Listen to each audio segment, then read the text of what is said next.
सभी विद्यार्थियों का इस चैनल में स्वागत है। आज के वीडियो में हम लेकर के आए हैं कक्षा 9th में सामाजिक विज्ञान विषय का इतिहास का अध्याय 1 फ्रांसीसी क्रांति के ब्लूप्रिंट एवं प्रश्न बैंक आधारित प्रश्न उत्तर।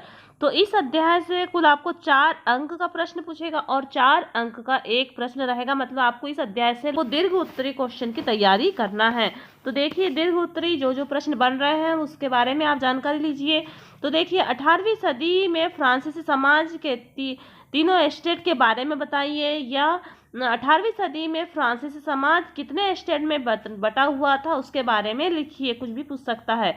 तो देखिए कि 18वीं सदी में जो फ्रांसीसी समाज है 3 एस्टेट में बटा था। प्रथम एस्टेट, द्वितीय एस्टेट और तृतीय एस्टेट। प्रथम एस्टेट, इस एस्टेट में पादरी वर्ग आते थे जो कुछ विशेषाधिकार जन्मना प्राप्त थे, जैसे कि राज्य को मिलने वाले अधिकारों या करों में छूट। उसके बाद में आता है द्वितीय एस्टेट। इस एस्टेट में कुलीन वर्ग आता था। इस वर्ग के लोगों को भी राज्य को दिए जाने वाले करों से छूट प्राप्त होती थी और साथ ही इन्हें कुछ अन्य सामंती विशेषाधिकार भी हासिल थे। वह किसानों से सामंती कर वसूलते थे। उसके बाद में तृतीय एस्टेट, तो तृतीय एस्टेट में बड़े व्यापारी और व्यवसायी, अदालती कर्मचारी, वकील, किसान और कारीगर, भूमिहीन मजदूर और नौकर आते थे। राज्य के वित्तीय कामकाज का सहारा बोझ करों के माध्यम से यही वर्ग अर्थात जन साधारण वहन करता था। तो जो कर देने वाला वर्ग है यह तृतीय एस्टेट ही हुआ करता था। तो ये 3 एस्टेट हुए। उसके बाद में आता है दास प्रथा, या फ्रांस में दास प्रथा का उन्मूलन कैसे हुआ। तो फ्रांस उपनिवेश में दास प्रथा का उन्मूलन जैकोबिन शासन के क्रांतिकारी विचारों से हुआ था। किसके शासन के? तो जैकोबिन शासन के क्रांतिकारी विचारों से हुआ था। और 18वीं सदी में फ्रांस दास प्रथा मुक्ति हेतु नेशनल असेंबली में कोई लंबी बहस हुई, परंतु दास व्यापारी पर निर्भर व्यापारियों के विरोध के भय से मुक्ति हेतु नेशनल असेंबली में कोई कानून पारित नहीं किया गया। और 1794 में कन्वेंशन में फ्रांसीसी उपनिवेशों में सभी दासों को मुक्ति दिला दी गई और सभी दासों को मुक्ति का कानून पारित कर दिया गया, परंतु यह कानून ज्यादा दिन लागू नहीं रहा। 10 वर्ष के पश्चात नेपोलियन ने दास प्रथा पुनः प्रारंभ की और बागान मालिकों के अफ्रीकी निग्रो लोगों को गुलाम बनाने में और स्वतंत्रता मिल गई। अतः फ्रांसीसी उपनिवेश में अंतिम रूप से दास प्रथा का उन्मूलन 1848 में हुआ है। तो ये दास प्रथा हुई। उसके बाद में आता है फ्रांस में क्रांति की शुरुआत किन परिस्थितियों में हुई। तो सामाजिक परिस्थितियां देखिए, फ्रांस का सामंतवादी समाज 3 वर्गों, प्रथम वर्ग, द्वितीय वर्ग, तृतीय वर्ग में विभक्त था। प्रथम एस्टेट के पादरी एवं द्वितीय एस्टेट के कुलीन वर्ग को कर देने से सरकारी छूट प्राप्त थी। कर का संपूर्ण बोझ तृतीय एस्टेट अर्थात व्यापारी और वकील, किसानों, कारीगरों, भूमिहीन मजदूरों तथा नौकरों आदि पर था, जिससे तृतीय एस्टेट में असंतोष की भावना व्याप्त थी। फिर आता है आर्थिक परिस्थितियां। फ्रांस का शासक लुई 16 1774 में फ्रांस का शासक बना। सत्तारूढ़ होने पर उसे शाही खजाना खाली मिला। सेना का रखरखाव, दरबार का खर्च और अन्य खर्च चलाने हेतु लुई 16 पर कर बढ़ाने के लिए बाध्य हुआ। लुई 16 ने कर बढ़ाने के लिए एस्टेट जनरल की सभा बुलाई, जिसमें प्रत्येक एस्टेट को एक मत देने की अनुमति दी गई और तृतीय एस्टेट ने इस प्रस्ताव का विरोध करते हुए प्रत्येक सदस्य को वोट देने के लिए मांग रखी, जिसे सम्राट ने ठुकरा दिया। तब तृतीय एस्टेट के प्रतिनिधियों ने सभा का बहिष्कार कर दिया और राज्य में खाद्यान्न की पूर्ति न हो पाना, पाव रोटी की कीमतें बढ़ना और अपर्याप्त मजदूरी के कारण फ्रांस में क्रांति का विरोध प्रारंभ हुआ। थर्ड पॉइंट है दार्शनिकों का योगदान।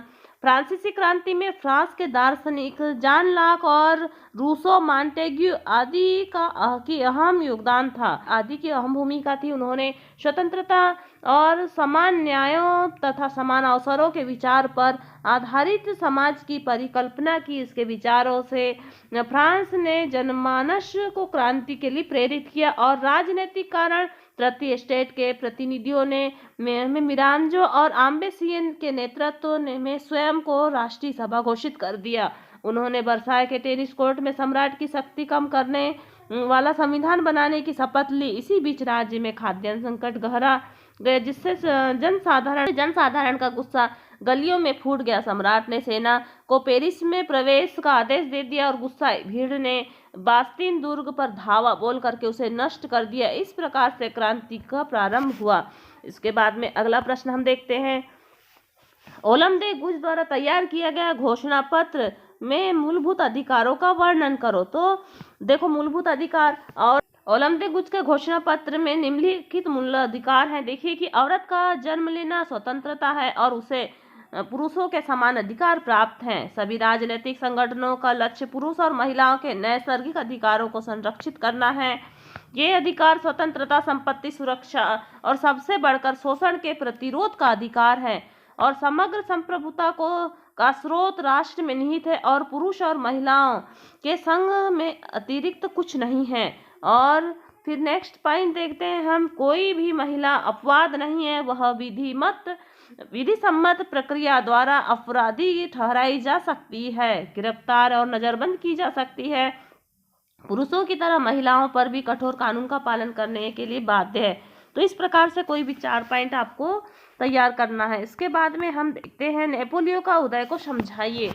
तो नेपोलियो का उदय 1795 में राजतंत्र के समर्थन तथा असंतुष्टि गणतंत्रवादियों में संगठित होकर कन्वेंशन पर आक्रमण कर दिया। कन्वेंशन की रक्षा का भार नेपोलियो पर डाला गया। इस समय से ही वह फ्रांस की राजक्रांति के मंच पर चमका। कन्वेंशन ने इससे प्रसन्न होकर उसे फ्रांस की सेना का प्रधान सेनापति नियुक्त कर दिया। इस प्रकार फ्रांस की क्रांतिकारी सेना की बागडोर अब उसके हाथ में आ गई और वह फ्रांस का सबसे शक्तिशाली व्यक्ति बन गया। 1804 में नेपोलियो बोनापार्ट ने खुद को फ्रांस का सम्राट घोषित कर दिया। उसने पड़ोस के यूरोपीय देशों की विजय यात्रा शुरू की, पुराने राजवंश को हटा करके अपने नए साम्राज्य बनाए और उसकी बागडोर अपने खानदान के हाथों में डाल दी। और नेपोलियो खुद को यूरोप के आधुनिकीकरण का अग्रदूत मानते थे। उसने निजी संपत्ति की सुरक्षा के कानून बनाए और दशमलव पद्धति पर आधारित नाप तोल की एक समान प्रणाली चलाई थी। इस प्रकार से नेपोलियन बोनापार्ट के बारे में हुआ।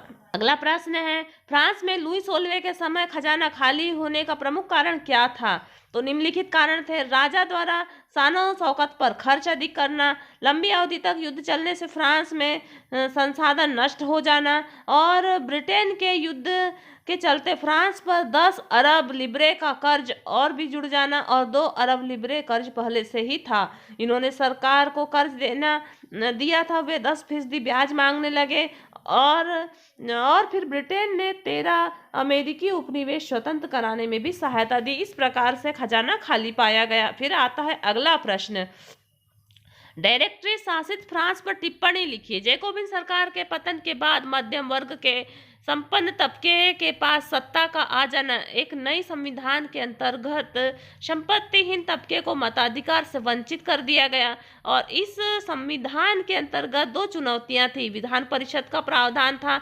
इन परिषदों ने 5 सदस्यों वाली एक कार्यपालिका डायरेक्टरी को नियुक्त किया। इस प्रावधान के तहत जैकोबिन के शासनकाल वाली एक व्यक्ति केंद्रीय कार्यपालिका से बचने की कोशिश की गई, लेकिन डायरेक्टरों का झगड़ा अक्सर विधान परिषदों से होता था और तब परिषद उन्हें बर्खास्त करने की कोशिश करती थी। डायरेक्टरी की राजनीतिक अस्थिरता ने सैनिक तानाशाही नेपोलियन बोनापार्ट के उदय का मार्ग प्रशस्त कर दिया। अगला प्रश्न आता है, फ्रांस की महिलाओं के जीवन स्तर में सुधार के लिए क्रांतिकारी सरकार द्वारा लागू किए गए कानून के लिए क्या सहायता थी, स्पष्ट कीजिए। प्रारंभिक वर्षों में क्रांतिकारी सरकार ने महिलाओं के जीवन में सुधार लाने वाले कुछ कानून लागू। सभी लड़कियों के लिए सरकारी विद्यालयों की स्थापना के साथ ही सभी लड़कियों के लिए स्कूली शिक्षा की अनिवार्यता कर दी गई। अब पिता उन्हें अपनी मर्जी के खिलाफ शादी के लिए बाध्य नहीं कर सकता था। शादी को स्वैच्छिक अनुबंध माना गया और नागरिक कानूनों के तहत उनका पंजीयन किया गया।